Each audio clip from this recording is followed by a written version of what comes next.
اللہ اللہ اللہ اللہ اللہ علیکم ورحمۃ اللہ وبرکاتہ۔ وعلیکم السلام ورحمۃ اللہ وبرکاتہ۔ ان الحمد للہ نحمده ونستعینه ونستغفره ونعوذ باللہ من شرور انفسنا ومن سیئات اعمالنا من يهده الله فلا مضل له ومن يضلل فلا هادي له واشهد ان لا اله الا الله وحده لا شريك له واشهد ان محمدا عبده ورسوله اما بعد فان خير الحديث كتاب الله وخير الهدي هدي محمد صلى الله عليه وسلم وشر الامور محدثاتها وكل محدثة بدعة وكل بدعة ضلالة وكل ضلالة في النار۔ محترم حاضرین، سامعین و سامعات، ناظرین و ناظرات، اصول ثلاثہ کے اس درس میں آپ تمام حضرات کا خیر مقدم ہے۔ اللہ رب العالمین ہمارے اور آپ کے مل بیٹھنے کو قبول فرمائے، علم دین سیکھنے، اس کے مطابق عمل کرنے، اس کی دعوت عام کرنے اور اس راستے میں آنے والی مصیبتوں کے اوپر اللہ رب العالمین ہمیں اور آپ کو صبر کی توفیق نصیب فرمائے۔ حاضرین و حاضرات، سامعین و سامعات، کل کے درس میں طاغوت کے تعلق سے تفصیلی گفتگو قدرے آپ کے سامنے رکھی گئی تھی۔ مصنف رحمہ اللہ شیخ الاسلام محمد بن عبد الوہاب رحمہ اللہ اپنی کتاب کے اندر لکھتے ہیں کہ طاغوت کی اصل جو ہیں یہ پانچ ہیں اور ان میں سے جو سب سے پہلے نمبر کے اوپر ہے وہ ابلیس ہے۔ اب ان پانچوں طاغوتوں کے اوپر جو پانچ ہیں، یعنی طاغوت بہت سارے ہیں لیکن یہ پانچ اس کی اصل ہیں۔ جتنے بھی طاغوت پائے جاتے ہیں، یعنی کل من عبد غیر اللہ، اللہ رب العالمین کے علاوہ جن جن چیزوں کی عبادت کی جاتی ہے اور وہ اس سے راضی ہے، تو ایسے پانچ اقسام ہیں۔ اس کے علاوہ بھی بہت سارے ہیں لیکن ان بہت ساروں کو جب آپ لوٹائیے گا تو وہ ان پانچوں پوائنٹ کے اوپر وہ جمع ہو جائیں گے۔ یہ کہنے کا مطلب ہے شیخ الاسلام محمد بن عبد الوہاب کا۔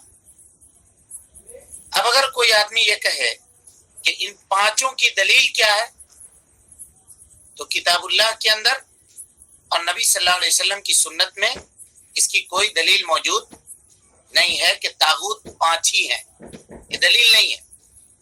لیکن شریعت کے دلائل میں سے ایک دلیل ہے جس کو کہا جاتا ہے استقراء۔ ایک دلیل کا نام کیا ہے؟ استقراء۔ استقراء کے معنی اس معنی میں یا اس باب میں قرآن اور حدیث کی جتنی نصوص وارد ہوئے ہیں، ایک مجتہد کیا کرتا ہے؟ سارے نصوص کو دیکھتا ہے اور دیکھنے کے بعد وہ ایک نتیجے پر پہنچتا ہے۔ مثال کے طور پہ اس کی ایک مثال دے رہا ہوں میں۔ اللہ رب العالمین نے آسمان سے جتنی بھی شریعت روئے زمین کے اوپر اتاری ہے، خاص کر کے نبی صلی اللہ علیہ وسلم کی شریعت، جس کے اللہ کے فضل اور توفیق سے ہم اور آپ ماننے والے ہیں، اس شریعت کو اگر اس کے تعلیم کو آپ جمع کیجئے گا تو پانچ چیزوں کی طرف لوٹے گی۔ پانچ چیزوں کی طرف اس کی دلیل نہیں ہے، لیکن جب شریعت کے تمام دلیلوں کو آپ پڑھیے گا تو آپ کو پتہ چلے گا کہ شریعت حفظ دین، یعنی دین کی حفاظت کی دعوت دیتی ہے، نفس کی جان کی حفاظت کی دعوت دیتی ہے، مال کی حفاظت کی دعوت دیتی ہے، اور اسی طریقے سے عزت و آبرو کی حفاظت کی دعوت دیتی ہے، اور اسی طریقے سے نسل کی حفاظت کی دعوت دیتی ہے شریعت کا۔ اسی طرح یہ دلیل ہے استقراء کہ اس باب میں جتنے احادیث اور جتنی آیات وارد ہیں سب کو اگر غور سے دیکھیے گا تو یہ 5 پوائنٹس آپ کے سامنے نکل کر کے آئیں گے. تو طاغوت کے بارے میں جتنے بھی احادیث اور آیات وارد ہیں، جب علماء نے غور سے ان کو دیکھا، ان کو پڑھا، ان کو سمجھنے کی کوشش کی، تو یہ 5 پوائنٹس نکل کر کے سامنے آئے کہ طاغوت اصل میں طاغوت کی بنیاد جو ہے یا طاغوت کا سب سے اونچا مقام جو ہے ان 5 لوگوں کے اوپر جا کر کے ٹھہرتا ہے، جس میں شیخ الاسلام محمد بن عبد الوہاب رحمت اللہ علیہ نے بیان کیا کہ نمبر 1 ابلیس ہے. نمبر 1 ابلیس ہے. تمام شر اور فتنے کا آغاز اسی ابلیس سے ہوتا ہے.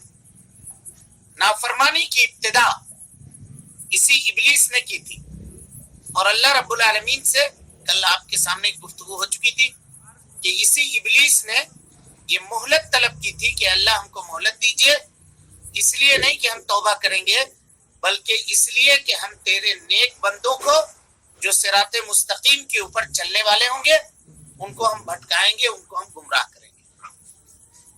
تو اس کا کام ہی یہی ہے. تو طاغوت کا سردار یا تمام طواغیت کا امام اگر آپ تلاشیں گے تو وہ یہ ابلیس ہو. اس کی دلیل اللہ رب العالمین قرآن مجید میں فرماتا ہے، سورہ نساء کی آیت ہے، الم تر الی الذین اوتوا نصیبا من الکتاب. اے اللہ کے نبی صلی اللہ علیہ وسلم ان لوگوں کے بارے میں آپ کا کیا خیال ہے جن کو کتاب کا کچھ حصہ دیا گیا تھا، یعنی یہود و نصارہ جن کو اللہ رب العالمین نے کتاب سے نوازا تھا، جن کو ہم اہل کتاب کہتے ہیں. یؤمنون بالجبت والطاغوت، یہ جبت کے اوپر، جادوگروں کے اوپر اور طاغوت کے اوپر ایمان لاتے ہیں. مفسرین کہتے ہیں کہ اس آیت کریمہ میں طاغوت سے مراد شیطان ہے. طاغوت سے مراد شیطان ہے. اور شیطان کس طرح سے تمام فتنے اور فساد کا جڑ ہے یہ گفتگو آپ کے سامنے ہم کل کر چکے ہیں.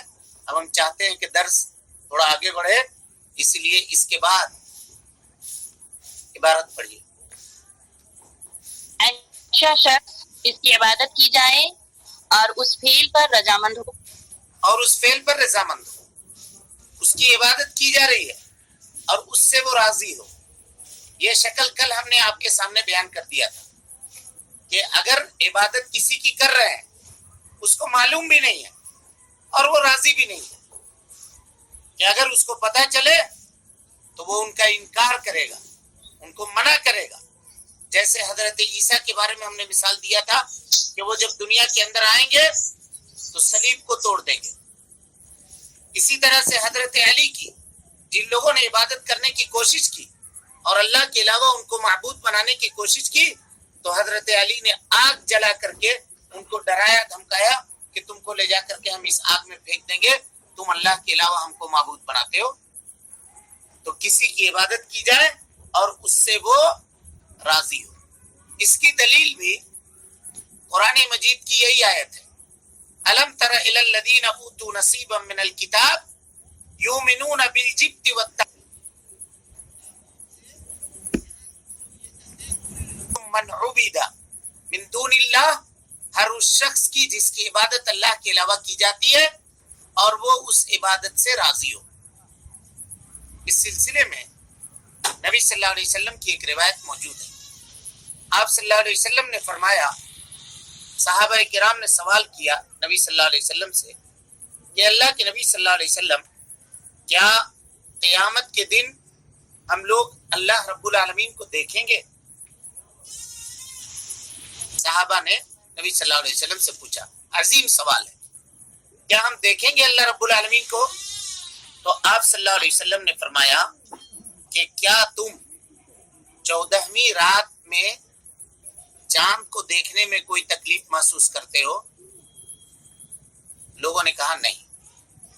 تو اللہ کے نبی صلی اللہ علیہ وسلم نے فرمایا کہ بالکل اسی طرح سے تم چاند کو، جس طرح سے تم چاند کو دیکھنے میں کوئی تکلیف محسوس نہیں کرتے ہو، قیامت کے دن تم اللہ رب العالمین کو دیکھو۔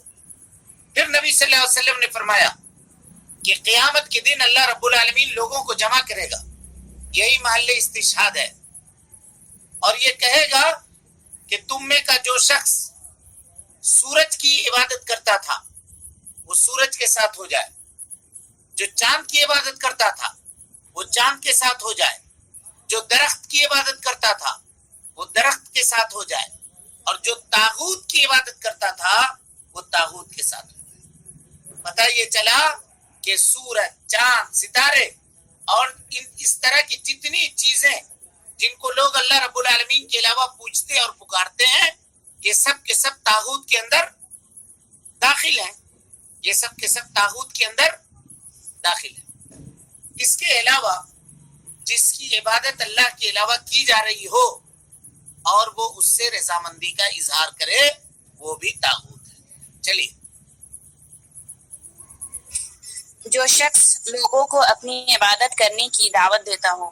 ہاں، جو شخص لوگوں کو اپنی عبادت کی دعوت دیتا ہو، اس کو سمجھیے۔ دعوت دینے کی دو شکل ہو سکتی ہے، ایک تو یہ کہ وہ زبان سے کہتا ہو، مثال کے طور پہ آج کل کے زمانے میں کچھ لوگ ایسے ہوتے ہیں کہ وہ کہتے ہیں کہ ہم سوئے ہوئے تھے، رات میں خواب میں اللہ کے نبی صلی اللہ علیہ وسلم ہمارے پاس تشریف لائے اور انہوں نے کہا کہ تم اس امت کے ولی ہو، تم کو کچھ ایکسٹرا پاور دیے جا رہے ہیں، تم بیماری کو ٹھیک کر سکتے ہو، اگر کوئی لاولد ہے تو اس کو تم اولاد عطا کر سکتے ہو۔ صبح وہ جگہ پلاننگ بنا کے سویا تھا، اٹھا اور اٹھنے کے بعد لوگوں کے درمیان یہ بات پھیلا دی کہ میں نے رات میں اللہ کے نبی صلی اللہ علیہ وسلم، جھوٹی بات، کیونکہ ایسا ہو ہی نہیں سکتا ہے، اس کا تصور ہی نہیں ہے۔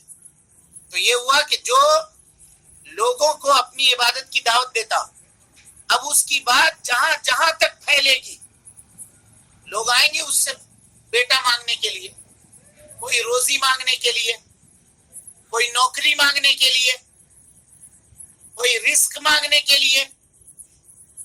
سمجھ میں آ رہی بات؟ جی، تو اس کو کہتے ہیں دعا الناس، لوگوں کو اس نے بلایا اپنی عبادت کی طرف بلسان الحال، اپنی زبان سے، اپنی زبان سے بلایا۔ اور کچھ لوگ اپنی زبان سے تو نہیں بلاتے لوگوں کو، لیکن ان کے لوگ ہوتے ہیں موجود جو لوگوں کے درمیان اس طرح کی باتیں پھیلاتے ہیں۔ جیسے کوئی آدمی پریشان ہے، تکلیف میں ہے، اس کو کہتے ہیں دیکھو جی فلاں گاؤں میں چلے جاؤ، وہاں ایک شیخ رہتے ہیں، وہاں ایک مولوی صاحب رہتے ہیں، وہاں ایک بہت بڑے بزرگ ہیں، جاؤ تمہاری مصیبت کو دور کر دیں گے، جاؤ تمہاری پریشانی کو دور کر دیں گے۔ اس کے کہنے کے مطابق یہ آدمی وہاں جاتا ہے اور اس طرح کی باتیں پھیلاتے ہیں، دیکھو فلاں کو، فلاں یہ مصیبت میں گرفتار تھا، وہ گیا، اس کی مصیبت دور ہو گئی، اس کو بال بچہ نہیں تھا، وہ وہاں گیا تو اس کے اب 10 بچے ہیں۔ اس طرح کی باتیں پھیلا کر کے لوگوں کو کی حوصلہ افزائی کرتے ہیں شرک کی طرف، کفر کی طرف، اور لوگ جا کر کے اس سے اپنی امیدیں وابستہ کرتے ہیں اور اس کی عبادت شروع ہو جاتی ہے۔ تو یہ بھی طاغوت کے قسموں میں سے ایک قسم ہے۔ چلیے اس کے آگے۔ جو شخص علم غیب جاننے کا دعویٰ کرتا ہو۔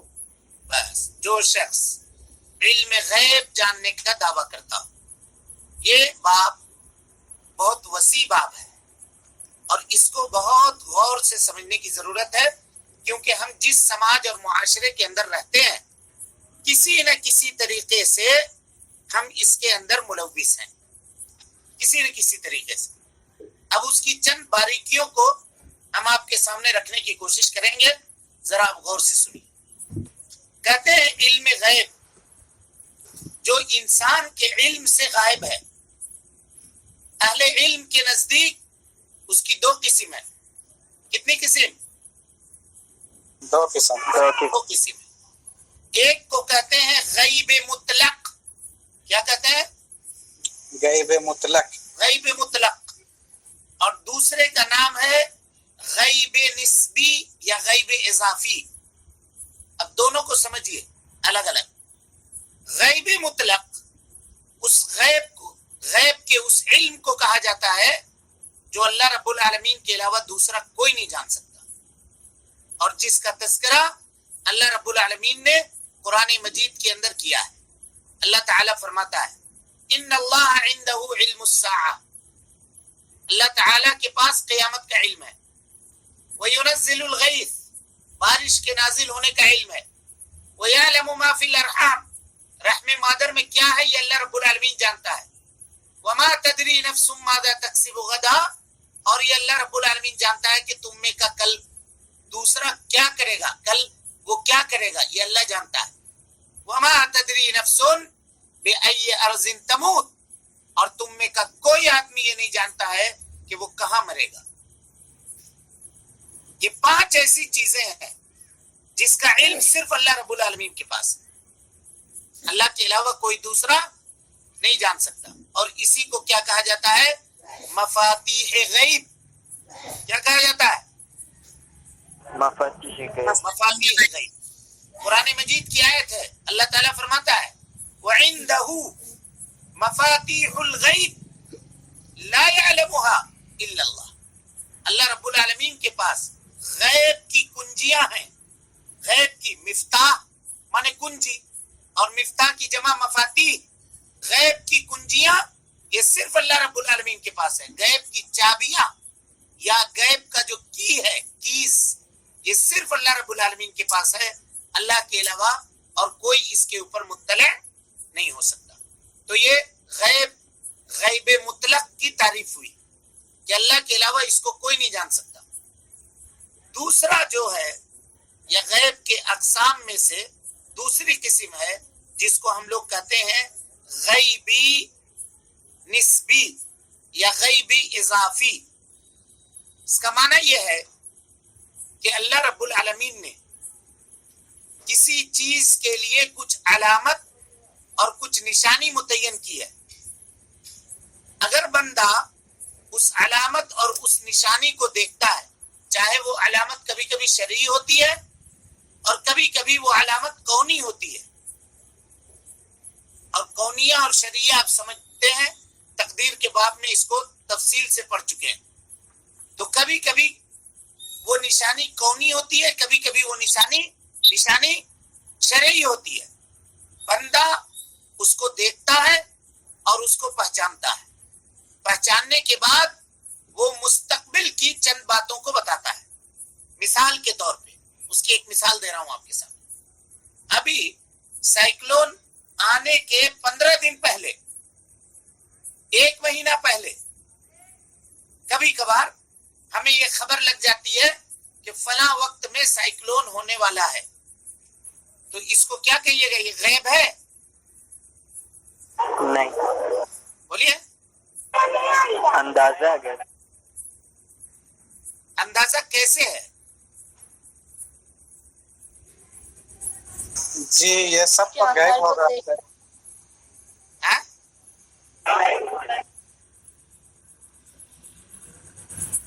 بولی اس کو سمجھیے اچھے سے. جی یہ سب تو غیب ہوگا. غیب ہوگا. اور کوئی؟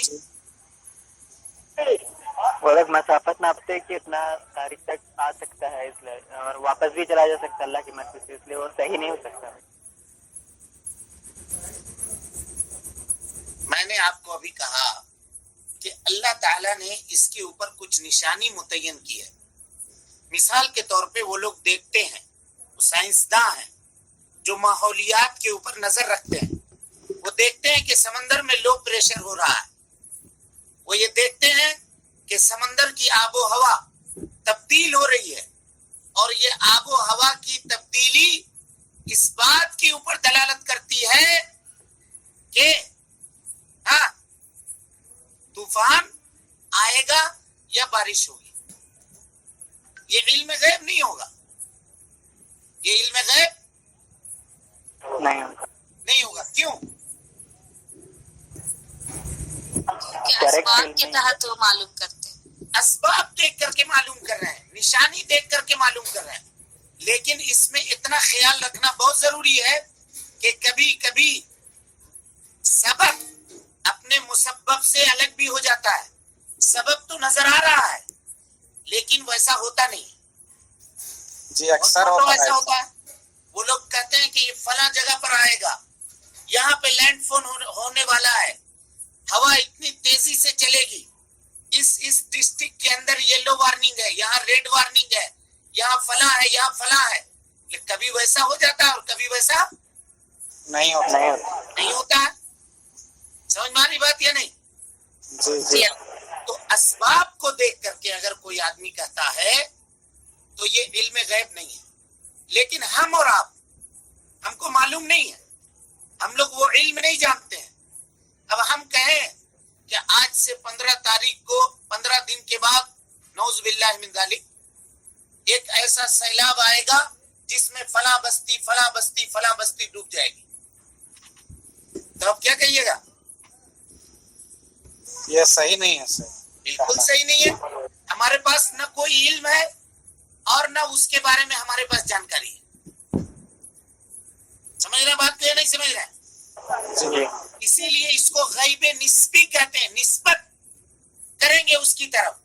جس کو اس کا علم ہے وہ اپنے علم کے ذریعے سے وہ اسباب کو پہچان رہا ہے, گویا کہ وہ پڑھ رہا ہے ان چیزوں کو جو چیزیں اس کے اوپر دلالت کرنے والی ہیں, اور اس کو دیکھ کر کے علم کی بنیاد پہ وہ کچھ باتیں بتا رہا ہے, لکھ رہا ہے, کہہ رہا ہے. اچھا, کبھی کبھی ایسا ہوتا ہے کہ اللہ تعالیٰ نے کوئی سبب متعین نہیں کیا ہے.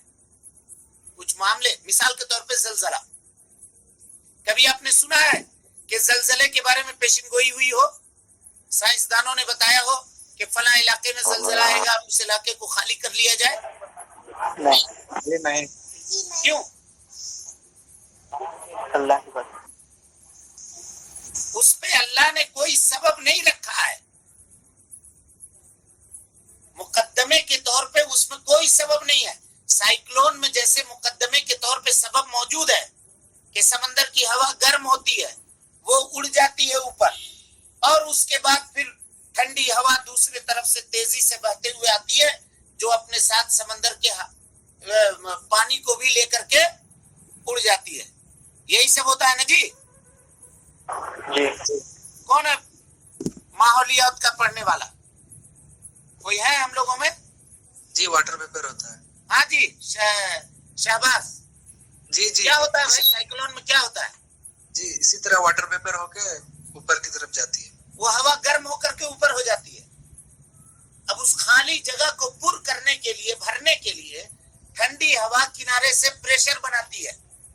اسی پرکریا کو کہا جاتا ہے لو پریشر. لو پریشر جب ہوتا ہے تو کیا ہے جی وہ طریقہ کار اس کا, لو ہو کر کے ہائی ہوتا ہے. شہباز جی بہرحال وہ ایک حساب ہے, اس وقت ہمارے ذہن میں بات نہیں ہے پورے طور پہ. تو ہاں, ہائی اور لو, ہائی اور لو کسی نے لکھا ہے, دیکھیے اللہ جزائے خیر دے.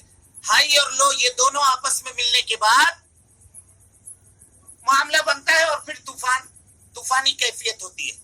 تو جو لوگ اس کے جانکار ہیں وہ اس کو دیکھ رہے ہوتے ہیں, اس جگہ پہ مشاہدہ کر رہے ہوتے ہیں, اور کرنے کے بعد وہ یہ خبر دیتے ہیں کہ اب اس طرح کا معاملہ ہونے والا ہے. کبھی ان کی بات سچ بھی ہو جاتی ہے اور کبھی کبھی ان کی بات غلط بھی ہو جاتی ہے. سمجھ رہا بات کو یا نہیں سمجھ رہا ہے؟ جی ہاں, تو اللہ تعالیٰ نے اس میں سبب رکھا ہے, وہ سبب دیکھ کر. اور جس میں سبب نہیں رکھا ہے, جیسے زلزلہ, کسی کو نہیں پتا ہے کب آنے والا ہے, اچانک آتا ہے, بستی کی بستی تباہ ہو کر کے رہ جاتی ہے. کبھی کوئی سائنسدان نہیں بتاتا ہے کہ اب زلزلہ آنے والا ہے. ہاں, جب آ جاتا ہے زلزلہ تو اس کو ناپ کر کے اس کی پیمائش جان کر کے بتا دیا جاتا ہے کہ یہ اس جھٹکے کا زور اتنا تھا اور اتنی تیزی کے ساتھ آیا تھا, زمین کے اتنے تہ کے نیچے تھا, یا فلاں جگہ اس کا مرکز تھا, کیندر تھا, وہاں سے یہ زلزلہ اٹھا تھا، آیا تھا. یہ تفصیلات کب آتی ہیں؟ بولیے بھائی.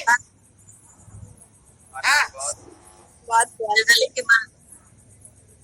ہو جانے کے بعد، واقع ہو جانے کے بعد یہ کیفیت. تو یہ علم غیب نہیں کہا نہیں. جائے گا، لیکن اس کے لیے ضروری ہے کہ جو وہ خبر دے رہا ہے وہ اس کا ماہر ہو. جو خبر دے رہا ہے وہ اس کا ماہر ہونا چاہیے، جیسا کہ مثال سے ہم نے آپ کو دیا. دوسری قسم میں یعنی جو غیب نسبی ہے، اس غیب نسبی کی ایک قسم تو یہ ہوئی، اس کی ایک اور قسم بھی ہے. دوسری قسم اس کی یعنی پہلی قسم تو غیب نسبی، اور دوسری قسم اس کو کہتے ہیں غیب اضافی. اس غیب اضافی کا مطلب یہ ہے کہ کچھ چیزیں کسی کو پتا ہوں گی اور میں چونکہ ضعیف ہوں اس معاملے میں، تو وہ چیز مجھ کو پتا نہیں ہوگی. مثال کے طور پہ آپ اپنے گاؤں میں موجود ہیں، آپ کے پڑوس میں کوئی شخص بیمار ہے، آپ کو اس کا علم ہے کہ فلاں شخص بیمار ہے. میں یہاں بیٹھا ہوا ہوں 1000 کلومیٹر دوری پر، مجھے اس کا علم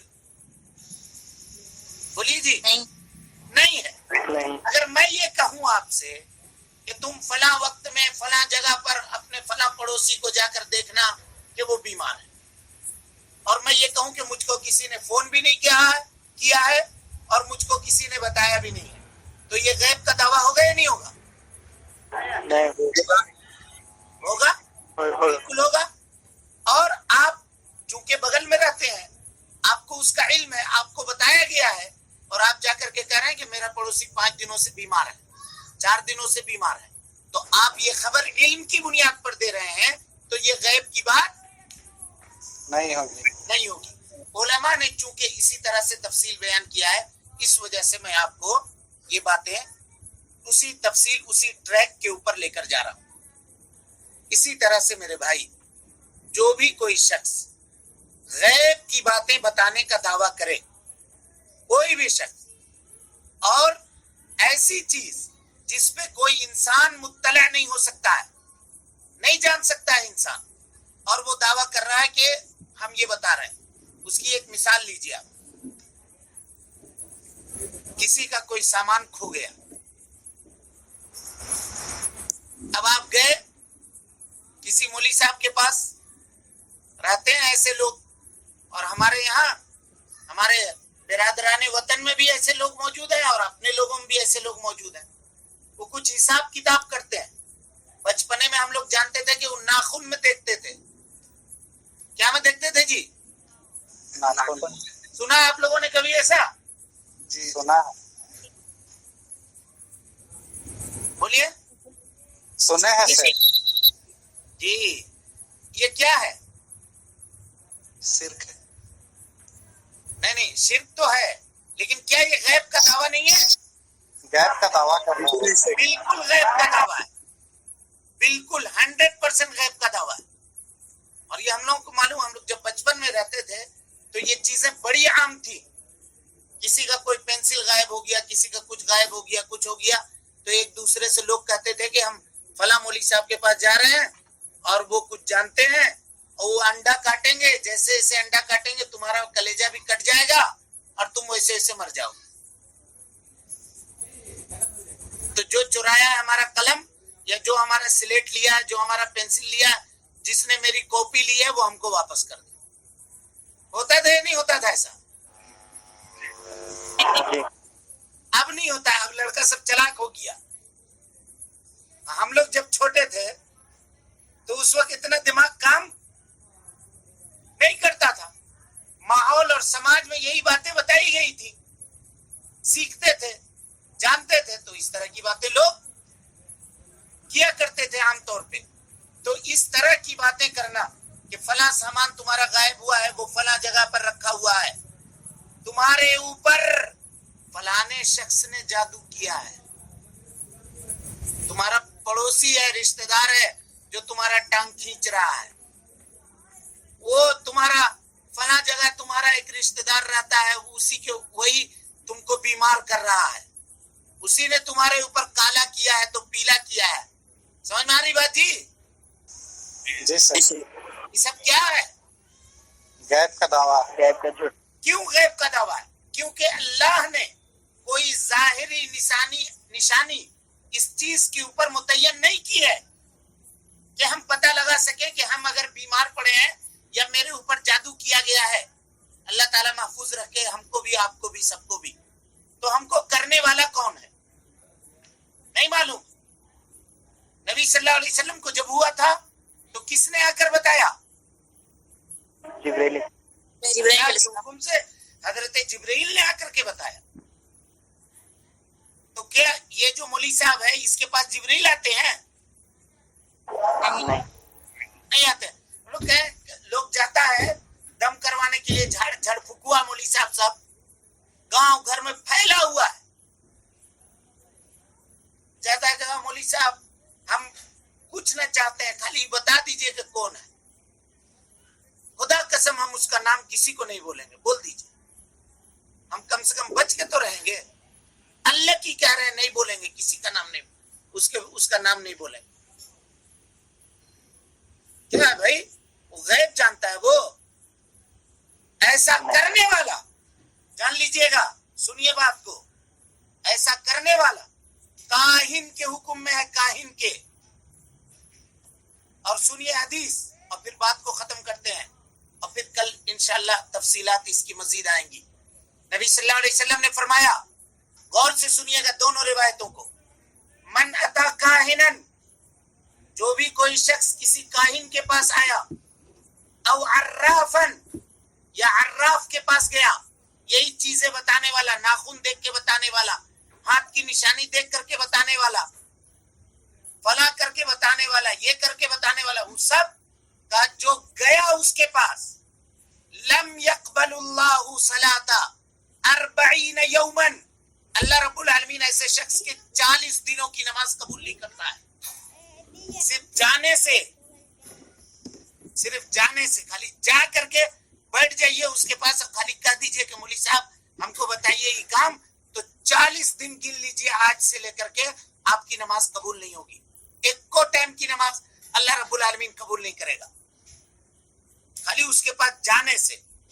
اور ابھی اور سنیے دوسری حدیث نبی صلی اللہ علیہ وسلم کی، کہا من اتا کاہنا او عرافن، جو بھی کوئی شخص کسی کاہن کے پاس گیا یا عراف کے پاس گیا جو اس طرح کی غیبیات کی باتیں بتانے کا دعویٰ کرتا ہے، وَصَدَّقَهُ بِمَا يَقُولُ، اور وہ جو بات کہہ رہا ہے اس نے اس کی تصدیق کر دی، فَقَدْ كَفَرَ بِمَا أُنزِلَ عَلَى مُحَمَّدٍ، اس کو یہ جان لینا چاہیے کہ نبی صلی اللہ علیہ وسلم کے اوپر جو شریعت نازل ہوئی ہے اس سے اس نے انکار کر دیا.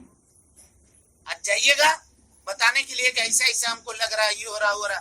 تمہارے گھر میں ادھر کونا میں ایگو املی کا درخت ہے، پیچھے طرف ایگو آم کا گاچھ ہے، ادھر نیبو لگا ہوا ہے، وہاں پہ رات کی رانی لگائے ہو، وہاں پہ گلاب ہے، وہاں چمیلی ہے. کون بولا مولوی صاحب آپ کو کہ وہاں گلاب لگا ہوا ہے، وہاں چمیلی لگا ہوا ہے؟ او بھی کہتا ہاں تمہارا گھر پچھم کی طرف ہے تو تمہارا کھٹیا پورب کی طرف کر کے رکھا ہوا ہے، تو ادھر منہ کر کے بیٹھتے ہو تو ادھر پیر پھیلاتے ہو. تماشا کر کے رکھ دیا، کھیل بنا دیا. لوگ سب واہ ہے، مولوی صاحب کے پاس تو موکل ہے، اس کے پاس تو مت پوچھو، بہت پہنچا ہوا ہے، چٹکی بجا کے نکال دے گا. جاؤ نا، کیا ہے جی اس کا حکم؟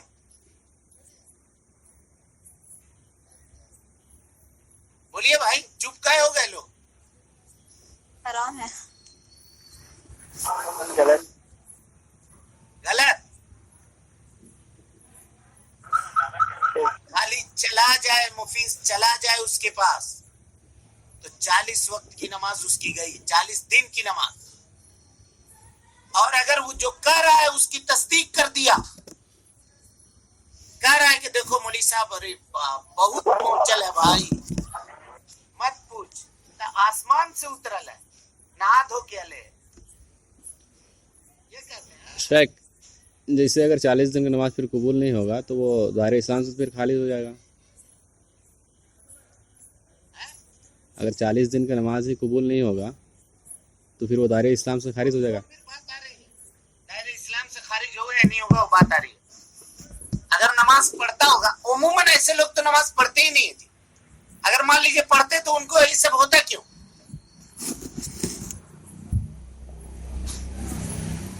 عام طور پہ یہ سب چیزوں میں پھنسنے والے وہی لوگ ہوتے ہیں جو نماز نہیں پڑھنے والے ہوتے. وقت ہو گیا جی, چلے اب انشاءاللہ کل کے درس میں پھر اس کی مزید وضاحت آئے گی. اگر کسی کے پاس کوئی سوال وغیرہ ہو تو پھر کل پوچھیے گا.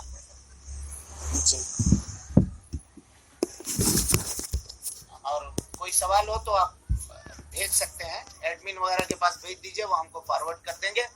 تو کل کے درس میں اس کا, کیونکہ یہ سماجی ماحول سے ہم لوگوں کے تعلق ہے جی, اس کو بہت ڈیپلی پڑھنے کی ضرورت ہے, اب بہت سیریسلی اس کو لینے کی ضرورت ہے, جاننے کی ضرورت چھوٹا سا سوال تھا سر.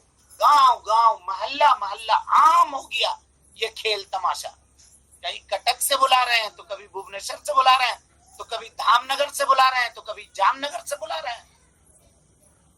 ایک چھوٹا سا سوال تھا سر. جی ہر کوئی بولتا ہے کل بارش ہوگا, اتنا ٹائم میں بارش ہوگا, ہر اکثریت کا ہی حال ہے, کل بارش ہوگا, کل پرسوں بارش ہوگا, یہاں نہیں جاؤ وہاں نہیں جاؤ. تو کیسے بولتا ہے کل بارش ہوگی؟ وہی پیپر پڑھ کے بولتا ہے. پیپر پڑھ کے بولتا ہے نا, ان لوگوں کے کہنے پر. جی ہاں تو وہ لوگ دیکھ کر کے بتاتے ہیں نا جی, وہی تو بتایا کہ سبب دیکھ کر کے وہ بتا رہے ہیں. ہو سکتا ہے کہ آپ نہ جائیے, وہ آپ سے صرف یہی کہنا چاہ رہے ہیں کہ بابو نہ جاؤ, لیکن اگر جاؤ تو چھاتا لے کر جاؤ. سمجھ گئے؟ ہاں, وہ کوئی غیب کا دعویٰ نہیں. ہم نے یہ کہا کہ وہ دیکھ کر کے بتا رہے ہیں. اب سر وہ لوگ تو پریڈکٹ کرتے ہیں نا سر. نہیں بھی ہوگی. ہاں جوہر جی, وہ لوگ تو پریڈکٹ کرتے ہیں کہ ہو سکتی ہے. ہاں وہی میں کہہ رہا ہوں. ابھی آئے لیکن یہ لوگ بات ابھی یہ آپ لوگ کے سامنے آئے زبردستی گی کرتے ہیں. بھائی, ابھی آ رہی ہے بات. اب لوگ مطلب وقت سے پہلے جلد بازی مت کیجیے, ابھی بات آ رہی ہے. کل آئے گی مثال آپ کے سامنے. ڈاکٹر بولتا نہیں ہے کہ 24 گھنٹے کا مہمان ہے, جائیے لے جائیے. مشکل سے یہ ہم لوگ کٹک سے نکلتے ہیں, کہاں مشکل سے کیوں جھر پہنچے گا, غیب میں آئے گا یا نہیں آئے گا. اس طرح کی چیزیں آئے گی, بات آئے گی کل کے درس میں انشاءاللہ. چلیے وقت زیادہ ہو گیا, اس کے لیے معذرت خواہ ہیں. اللہ رب العالمین سے دعا ہے کہ اللہ تعالی ہمیں اور آپ کو حسن عمل کی توفیق دے, ہماری اصلاح فرمائے, جب تک زندہ رکھے دین اسلام پہ زندہ رکھے, اور جب اٹھائے ایمان پہ اٹھائے.